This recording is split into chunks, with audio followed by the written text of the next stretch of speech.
ಓಂ ಶ್ರೀ ಗುರುಭ್ಯೋ ನಮಃ. ವಸುದೇವಸುತಂ ದೇವಂ ಕಂಸಚಾಣೂರಮರ್ದನಂ ದೇವಕೀ ಪರಮಾನಂದಂ ಕೃಷ್ಣಂ ವಂದೇ ಜಗದ್ಗುರು. ಪರಾತ್ಪರ ಯೂಟ್ಯೂಬ್ ಚಾನಲ್ ಎಲ್ಲ ವೀಕ್ಷಕರಿಗೆ ಸ್ವಾಗತ. ಹಿಂದಿನ ವಿಡಿಯೋದಲ್ಲಿ ಶ್ರೀಕೃಷ್ಣ ಅರ್ಜುನನಿಗೆ ಒಂದು ದಿವ್ಯವಾದಂಥ ದೃಷ್ಟಿಯನ್ನು ಕೊಟ್ಟು ಆ ಯೋಗೇಶ್ವರನಾದಂಥ ಶ್ರೀಕೃಷ್ಣ ಅತ್ಯದ್ಭುತವಾದಂಥ ತನ್ನ ವಿಶ್ವರೂಪವನ್ನು ತೋರಿಸಿಯೇ ಬಿಟ್ಟ. ಆ ವಿಶ್ವರೂಪವನ್ನು ಅರ್ಜುನ ನೋಡ್ತಾ ಇದ್ದಾನೆ ಅಂಥೇಳಿ ಸಂಜಯ ಧೃತರಾಷ್ಟ್ರನಿಗೆ ಹೇಳ್ತಾ ಇದ್ದಾನೆ. ನೋಡಿ, ಇತ್ತ ಕಡೆ ಸಂಜಯನಿಗೆ ಒಂದು ವಿಶೇಷವಾದಂಥ ದೃಷ್ಟಿಯನ್ನು ಕರುಣಿಸಿದ್ದಾರೆ.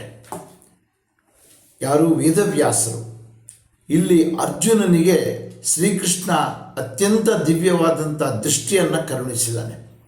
ಹಾಗಾಗಿ ಅವರಿಬ್ಬರೂ ನೋಡ್ತಾ ಇದ್ದಾರೆ.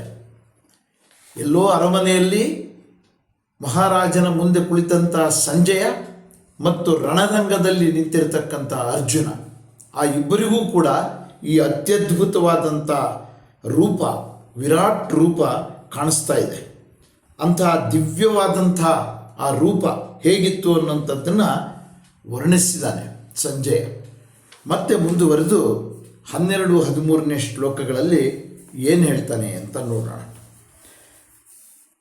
ದಿವಿ ಸೂರ್ಯ ಸಹಸ್ರಸ್ಯ ಭವೇದ್ಯುಗಪದುತ್ಥಿತ ಯದಿ ಭಾಸದೃಶಿ ಸಾ ಸ್ಯಾತ್ ಭಾಸಸ್ತಸ್ಯ ಮಹಾತ್ಮನಃ ಅಂತ ಹೇಳ್ತಾ ಇದ್ದಾನೆ. ಅಂದರೆ ಆಕಾಶದಲ್ಲಿ ಸಾವಿರಾರು ಸೂರ್ಯರು ಒಂದೇ ಸಲ ಉದಯಿಸಿದರೆ ಅದನ್ನು ಆ ಮಹಾತ್ಮನ ಆ ದಿವ್ಯವಾದಂಥ ತೇಜಸ್ಸಿಗೆ ಹೋಲಿಸಬಹುದು ಅಂತ ಹೇಳ್ತಾ ಇದ್ದಾನೆ ಸಂಜಯ. ಅಂದರೆ ಆ ಭಗವಂತನ ವಿಶ್ವರೂಪ ಹೇಗಿತ್ತು ಅಂದರೆ, ತಾನು ಭಗವಂತ ಅಂದ್ರೇ ಸ್ವಯಂ ಪ್ರತಿಭೆಯನ್ನು, ಸ್ವಯಂ ಪ್ರಭೆಯನ್ನು ಹೊಂದಿರತಕ್ಕಂಥವನು. ಅಂಥ ಭಗವಂತ ಜಗತ್ತಿಗೆ ಬೆಳಕನ್ನು ಕೊಡ್ತಕ್ಕಂಥವನು.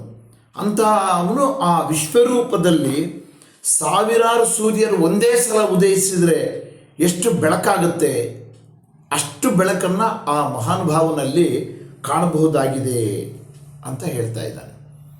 ನಮಗೆ ಒಂದು ಸೂರ್ಯನನ್ನು ನೋಡೋದಕ್ಕೆ ಸಾಧ್ಯ ಆಗಲ್ಲ, ಆ ಪ್ರಖರವಾದ ಬೆಳಕನ್ನು.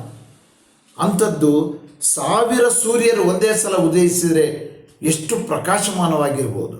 ಅಷ್ಟು ಪ್ರಕಾಶಮಾನವಾದಂಥ ದೃಶ್ಯವನ್ನು ಅರ್ಜುನ ನೋಡ್ತಾ ಇದ್ದಾನೆ. ಮತ್ತೆ ಮುಂದುವರೆದು ತತ್ರೈಕಸ್ಥಂ ಜಗತ್ಕೃಷ್ಣಂ ಪ್ರವಿಭಕ್ತಮನೇಕಧಾ ಅಪಶ್ಯದ್ದೇವ ದೇವಸ್ಯ ಶರೀರೇ ಪಾಂಡವಸ್ತದಾ ಅಂತ ಹೇಳ್ತಾ ಇದ್ದಾನೆ. ಅಂದರೆ ಆ ದೃಶ್ಯದಲ್ಲಿ ಅರ್ಜುನ ಏನೇನನ್ನು ನೋಡ್ತಾ ಇದ್ದಾನೆ ಅಂತಂದರೆ, ಅನೇಕ ಲೋಕಗಳು, ವಿವಿಧ ಭಾಗಗಳಿರತಕ್ಕಂಥ ಜಗತ್ತನ್ನೆಲ್ಲ ಆ ದೇವಾದಿದೇವನ ಒಂದೇ ಶರೀರದಲ್ಲಿ ಒಂದೇ ಕಡೆ ನೋಡ್ತಾ ಇದ್ದಾನೆ ಅಂತ ಇಲ್ಲಿ ವರದಿ ಕೊಡ್ತಾ ಇದ್ದಾನೆ ಸಂಜಯ. ಇಡೀ ಜಗತ್ತು ಅಂತಂದರೆ ಒಟ್ಟಾರೆಯಾದಂಥ ಬ್ರಹ್ಮಾಂಡ.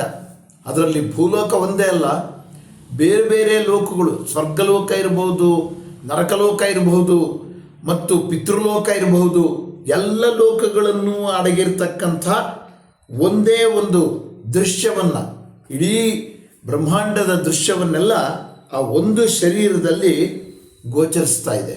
ಅಂತಹ ಒಂದು ದೃಶ್ಯವನ್ನು, ಆ ಅದ್ಭುತವಾದಂಥ ದೃಶ್ಯವನ್ನು ಅರ್ಜುನ ನೋಡ್ತಾ ಇದ್ದಾನೆ ಅಂಥೇಳಿ ಸಂಜಯ ಹೇಳ್ತಾ ಇದ್ದಾನೆ.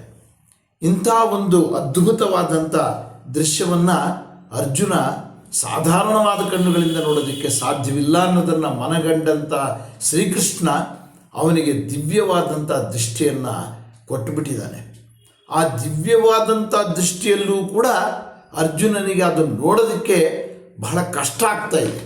ಅಂಥ ಅದ್ಭುತವಾದಂಥ ಆ ವಿಶ್ವರೂಪವನ್ನು ಅರ್ಜುನ ನೋಡ್ತಾ ಇದ್ದಾನೆ ಅಂಥೇಳಿ ಇಲ್ಲಿ ಈ ಶ್ಲೋಕಗಳಲ್ಲಿ ವರ್ಣಿಸಿದ್ದಾರೆ ಅಂತ ಹೇಳ್ತಾ ಇವತ್ತಿನ ಈ ವಿಡಿಯೋವನ್ನು ಮುಕ್ತಾಯ ಮಾಡ್ತೀನಿ. ನಮಸ್ಕಾರ.